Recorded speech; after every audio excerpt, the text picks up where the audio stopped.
Here's 3 plants that every outdoorsman should know because they are potentially life-saving. What we have here is sphagnum moss, and what's incredibly important with sphagnum moss is that because it contains a naturally high level of iodine, it can actually be used to treat water. And not only that, during the American Civil War, when supply lines were cut between the North and the South, the doctors would actually harvest this, and when someone wanted to get like a wound, they would take a pile of this and actually use it as a combat dressing.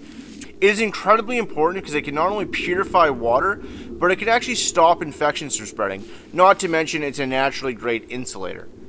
So what we have here is a willow tree. Now what's super important about a willow tree is inside of the bark of every willow tree on the earth is inside the bark that it contains salicylic acid. Salicylic acid is the active ingredient in aspirin. So if you're with somebody on a hike and they start having heart attack-like symptoms, you can boil up some of this bark and it'll help stop blood clots, which are absolutely horrible in a heart attack.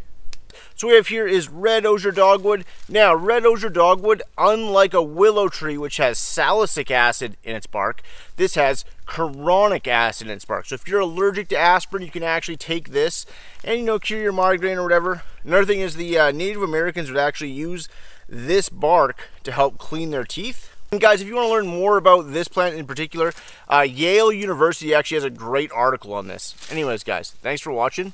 I'll see you in the woods.